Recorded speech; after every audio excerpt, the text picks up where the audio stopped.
Sometimes it is easy to code alone, but when do you need a helping hand? Jumping rope. Now, you can totally do by yourself, but playing tug of war? Not so much. Organizing your room?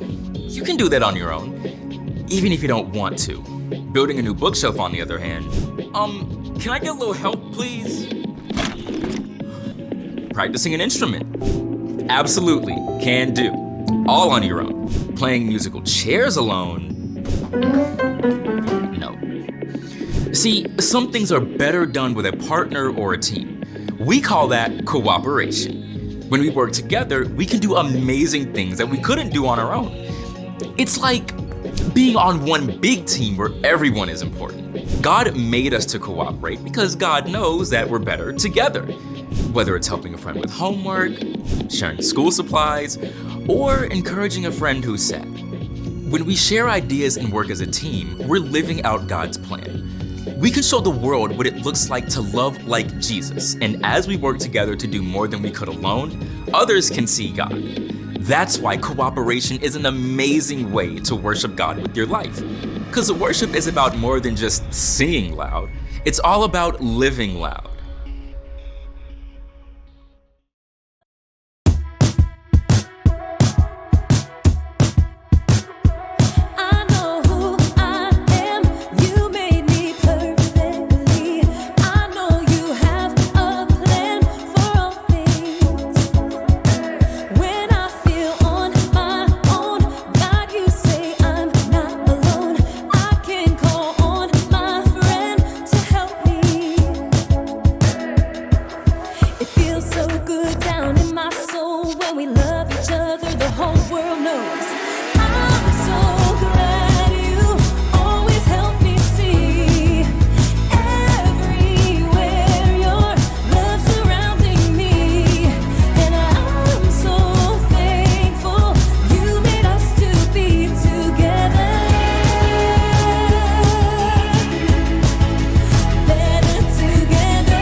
be or not to be? That is the question. All the world's a stage, the men and women merely players. We got it, Shakespeare. Welcome to Story Lab. This week we're taking a look at the story of some people who came together for something way bigger than an act. What a piece of work is man!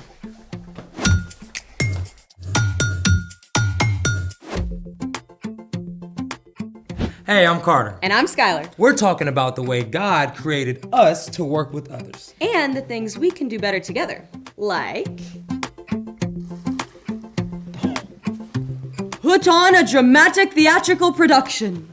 Okay, you're being kinda extra, but the dry ice effects are pretty cool. Right? Dry ice is frozen carbon dioxide. Hot water causes it to sublimate or change directly from a solid to a gas. The resulting fog is a mix of carbon dioxide gas and cold, humid air.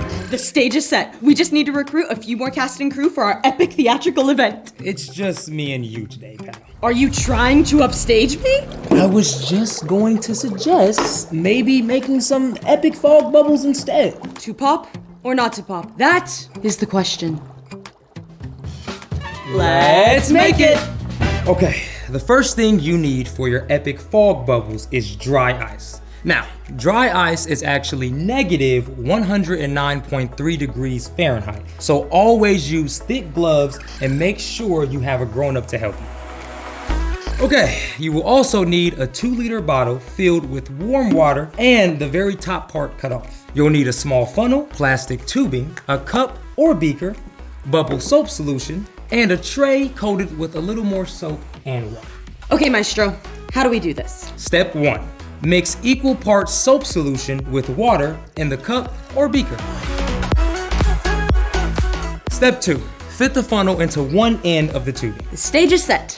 Exactly. Step 3. Drop the dry ice into the 2-liter bottle and add water. Don't forget your glove.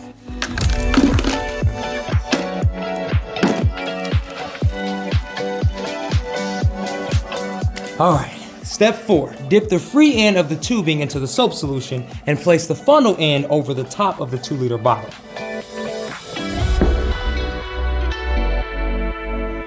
Whoa! Ooh, can I pop it? Yeah, be my guest. Now let's use the big one. Whoa! See that? That's crazy! It's like cloudy. Whoa. Look at the smoke coming through. Look how big they're getting. It's like the carbon dioxide and the cold, humid air are teaming up with the soap solution to create these special effects for us. Now that's some cooperation I can get behind. Speaking of which, it's time for... The story before the story. Today, we're in the book of Luke. Luke wanted to clearly record the story of Jesus. From the very beginning, when people turned away, God had a plan to rescue us. At the perfect time, God sent Jesus, God's very own son, to live among us as a human. Jesus was born and grew up like an ordinary kid. He became wiser and stronger and more pleasing to God and others. When Jesus was about 30, he was baptized by his cousin John. God's voice spoke from heaven saying, "You are my son, and I love you. I am very pleased with you." Soon after this, Jesus began traveling and teaching and gathering followers. Which is where our story starts. Take it away. Hey everyone, I'm Brian. When Jesus started to travel and teach and heal people, he could have done it completely on his own. I mean, after all, he's God's son, right? But instead, Jesus chose to work with a group of ordinary, everyday people we know as the disciples. Come and follow me. Jesus expected his disciples to spend their time with him, to become more like him, and together to do the work that he did. It would have been easy to choose people who were all alike and could get along with no problem, but that's not what Jesus did. One day, Jesus went up on a mountain to pray. In fact, he spent the entire night talking with God. And when morning came, Jesus called the crowd who had been following him and chose 12 men to be his disciples. Simon Peter and Andrew, James and John, Philip, Bartholomew, Matthew, Thomas, James, son of Alphaeus, Simon the Zealot, Judas, son of James, Judas Iscariot. Let's zoom in now and take a look at some of these guys. First off, we've got Simon Peter, and Andrew, and James, and John. All 4 of them were fishermen. Fishermen at this time were hard workers, but often gruff and rugged, not the kind of person you would want maybe at a dinner party. Plus, they were 2 sets of brothers. I mean, do you always get along with your siblings? Yeah, didn't think so. Hey, quit shoving! You're in my way! Jesus knew exactly what these men were like, but he borrowed Peter's boat to teach from, and then instructed Peter to throw out his nets in the same place he'd caught nothing all night. The men caught so many fish, they almost sunk the boats. Go away from me, Lord. I am a sinful man. Don't be afraid. From now on, you will fish for people. If these fishermen were kind of rough around the edges, Matthew was the opposite. Matthew was a tax collector who worked for the Romans. He was in charge of taking money from the Jewish people to give to their enemies, and he probably took extra for himself. No one liked tax collectors, so it would have been shocking when Jesus walked right up to Matthew. Follow me. Jesus even went to dinner at Matthew's house. While Matthew worked for the Romans, one of the other men who Jesus called hated the Romans. Simon was likely part of a group called the Zealots. Now, the Zealots were revolutionaries who wanted to overthrow the Romans using violence. They believed the Messiah would help them do that. Rough fisherman, an upper-class tax collector, a fiery revolutionary? Imagine including all of these different people in a group project together. We don't know a lot of details about the other disciples, but you can bet they had their own quirks. Jesus even included a man he knew would end up betraying him, Judas Iscariot. And it wasn't only men who followed Jesus. Women traveled with and learned from him too. There was Mary Magdalene. She had been controlled by spirits who weren't from God, and Jesus healed her completely. A woman named Joanna followed Jesus too. She was married to the man who was in charge of the king's household. Other women learned from Jesus, including one named Susanna. Now, not only did these women spend time with Jesus, but they also gave their own money to support Jesus and the disciples.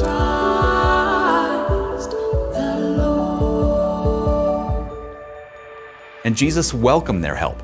Women and men, people from all different backgrounds, people who would never have talked to each other on the street, Jesus invited them all to join him. Jesus knew that the more time these people spent with him, the more they would become like him, and the more they could lay aside their differences to work together. The end. It's so easy to think of the disciples as just some guys in Bible robes. But the true story is so much more. Yeah, Jesus was laying a foundation for all of his followers to work together. Including us? So, what's our part in the story? Jesus invited a group of people who were totally different from each other to follow him and help spread the news of God's kingdom. Following Jesus meant they had to learn how to cooperate. And cooperation is working together to do more than you can do alone. I mean, let's be real, there are times it may seem easier just to do something yourself. Yeah, like when my mom tells my sister and me to do the dishes together, we usually end up fighting. Or sometimes I just feel like I know the best way to do something. You might be great at doing something on your own, but God designed us to work together. We're created to need other people. Cooperating with others, even if it feels hard, will help you grow to become more like Jesus. And when we can look past our differences, we can definitely do more together. Like putting on a play or a choir concert. Or planning a surprise from the whole class for your teacher on her birthday. Or even just working with your family to get the house cleaned up before company comes over. If you don't feel like cooperating all the time, that's okay. You can ask God to give you peace and patience to work together. Yeah, and sometimes cooperation can actually be a lot of fun. It's been a blast cooperating with you guys. Right back at you. See you next time. So, here's the thing.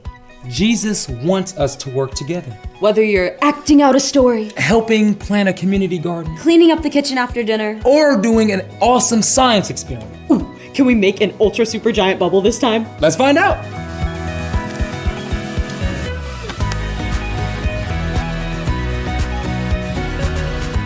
Thanks for joining us in the Story Lab. See you next time. How big do you think it's gonna get? I don't know, it probably can go even bigger.